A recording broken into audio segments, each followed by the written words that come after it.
Assalamualaikum warahmatullahi wabarakatuh. Alhamdulillahirabbil alamin, wassalatu wassalamu ala asrofil anbiya'i wal mursalin sayyidina Muhammadin wa ala alihi wa sahbihi ajma'in. Amma ba'd. Bapak, Ibu, hadirin jamaah majelis taklim yang dimuliakan Allah. Pengajian kita pada malam hari ini yaitu membahas atau mengemukakan masalah Nabi Isa alaihissalam yang disebut oleh saudara-saudara kita yaitu Yesus. Jadi ada orang yang mengatakan bahwa Isa dan Yesus beda nama dan juga orangnya beda. Jadi dalam arti beda nama dan beda orangnya. Tapi kalau menurut Muslim, beda nama tapi orangnya sama, itu juga. Maka kita jelaskan pada kali ini. Ini ada Alkitab yang saya baca cukup 2. Memang saya bawa 3, ini 1, 2, 3, tapi cukup 2 saja. Ini Alkitab yaitu keluaran atau terbitan tahun 2013. Sedangkan yang ini Alkitab Malaysia terbitan tahun 1952. Alkitab tahun 2013 tidak ada sebutan Isa atau Isa Al-Masih. Tapi kalau yang di tahun 1952 di sini tidak ada nama Yesus, yang ada Isa semua.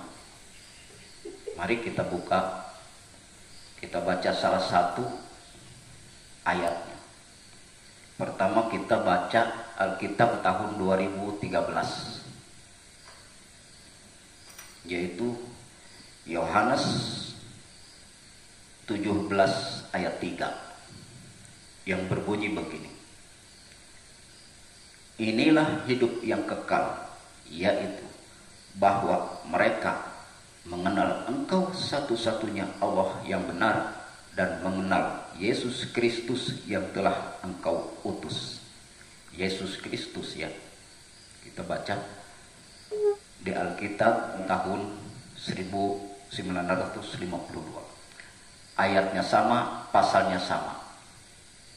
Cuman kalau yang di sini Yahya, kalau yang di sini yang 2013 Yohanes, jadi sudah beda. Tidak jadi masalah karena orangnya itu juga.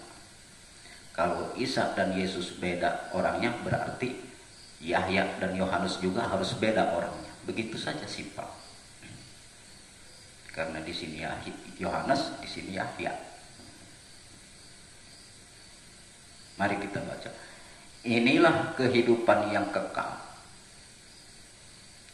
yaitu supaya mereka mengenal Engkau Allah yang Esa dan Isa Al-Masih yang telah Engkau utuskan itu.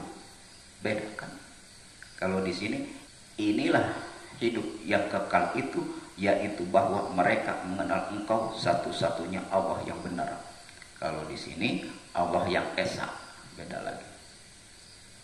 Inilah kehidupan yang kekal, yaitu supaya mereka mengenal Engkau Allah yang Esa. Kalau di sini kan Allah yang benar, tidak jadi masalah. Dan Isa Al-Masih yang telah Engkau utuskan itu. Kalau di sini dan mengenal Yesus Kristus yang telah Engkau utus. Kalau benar antara Isa dan Yesus beda orangnya. Apakah benar Alkitab yang tahun 1952 ataukah benar yang tahun 2013? Yang mana yang benar? Alkitab yang lama atau Alkitab yang terkini? Tapi kalau Al-Quran dari dulu sampai sekarang tidak berubah. Bahkan di sampulnya pun namanya Al-Quran sedunia, tidak berbeda-beda. Baik NU, baik Muhammadiyah, sama kalau di Muslim. Tapi kalau mereka Katolik mah perjanjian barunya sekian ayatnya, sedangkan Protestan sekian. Mana yang benar? Alkitab Katolik apa Alkitab Protestan? Nah ini yang jadi pertentangan. Padahal mereka harusnya sama, ayatnya, pasalnya harusnya sama, jangan beda-beda. Nah itulah. Nah sekarang terbukti berarti Yesus dan Isa adalah sama orangnya satu. Sebab di Alkitab tahun 2013 di sini adalah Yesus Kristus, sedangkan di Alkitab tahun 1952 adalah Isa Al-Masih. Bukti sekarang ya, Bu. Apalagi di sini banyak mu'alaf. Makanya kalau Islam kan dakwahnya benar sesuai dengan petunjuk Al-Quran. Kalau mereka tidak sesuai petunjuk kitabnya, Islam kan ibadahnya sesuai petunjuk. Kan kitab suci itu sebagai petunjuk untuk ibadah kepada Allah. Jadi kita tanyakan, mana yang benar? Yang Alkitab terdahulukah, Alkitab yang lama, atau Alkitab yang terkini? Itu aja sudah. Kalau dibaca semua, ya perselisihan banyak, tidak sama. Bahkan di sini tidak ada babi hutan, di sini sudah ada babi hutan, kan sudah beda Pak. Paulus sudah tidak ada, sudah tidak berubah-ubah lagi. Sekarang siapa? Kok Paulus sudah tidak ada, masih tetap berubah? Itu yang dipertanyakan. Jangan Paulus saja yang dipojokkan, orang-orang yang sekarang juga berbuat demikian. Buktinya ini berubah setelah tidak ada Paulus. Mari kita baca lagi. Sekarang Matius pasal 1 ayat 16. Ini yang di Alkitab tahun 2013 kita baca. Yakub memperanakan Yusuf suami Maria yang melahirkan Yesus yang disebut Kristus. Tapi kita baca di sini ya. Pasalnya sama, ayatnya sama. Matius 1:16. Di sini juga Matius 1:16. Kita baca. Dan Yakub memperanakan Yusuf, yaitu suami Maria, yang melahirkan Isa yang disebut Al-Masih. Kalau di sini Maria, di sini Maryam, kan aneh. Ganti nama kali Pak Ustaz. Di sini kan Maria, tapi di sini Maryam, di sini Kristus, di sini Al-Masih. Kita baca lagi. Yakub memperanakan Yusuf suami Maria yang melahirkan Yesus yang disebut Kristus. Kita baca lagi di sini. Dan Yakub memperanakan Yusuf, yaitu suami Maria yang melahirkan Isa yang disebut Al-Masih. Sebab kadang-kadang kan kita dengar debat nih, beda katanya Yesus dan Isa. Isa di Al-Quran, sedangkan Yesus katanya di Alkitab. Beda apanya? Memang hanya beda sebutan, karena Yesus itu adalah bahasa Yunani, Kris atau Kristus itu bahasa Inggris. Kalau bahasa Arabnya Isa Al-Masih. Al-Masih Ar-Rabb, bukan istilahnya Alkitab. Kalau di Arab kan Al-Masih Ar-Rabb. Bagaimana? Sudah paham kan? Paham sudah. Makanya jangan getar walaupun diserang, mereka menghujat apa, jangan. Tetap yang diterima oleh Allah itu dari zaman Adam sampai Nabi Muhammad hanya agama berserah diri, agama tauhid. Apa itu berserah diri? Islam. Yesus atau Isa Al-Masih diutus kepada Bani Israel atau kepada domba-domba yang kilang di antara Bani Israel. Jadi kan awalnya sebelum Yesus lahir nih, sebelum Nabi Isa lahir ke dunia, Bani Israel berjanji akan beriman dan takwa kepada Allah sesuai dengan hukum Allah dalam Taurat. Jadi berjanji di hadapan Nabi Musa akan beriman takwa kepada Allah sebagaimana iman dan takwanya Nabi Musa alaihissalam. Kemudian Allah mengetahui lama-lama mereka menyepelekan Taurat, ditinggalkan hukum-hukum Taurat. Akhirnya mereka tersesat, menjalankan kemusyrikan.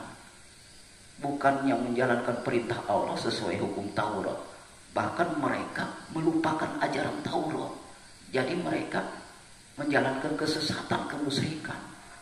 Maka begitu lahir Yesus, Allah utus kepada Bani Israel yang tersesat itu. Tujuan supaya Yesus diutus oleh Allah untuk mengembalikan Bani Israel kepada hukum Taurat, yang disebut menggenapi hukum Taurat. Jadi perjanjian lama diingkari oleh Bani Israel, maka Nabi Isa alaihissalam diutus membawa perjanjian baru, dalam arti memperbaharui perjanjian lama yang diingkarinya. Jadi dikembalikan kepada perjanjian lama, itu yang dimaksud perjanjian baru.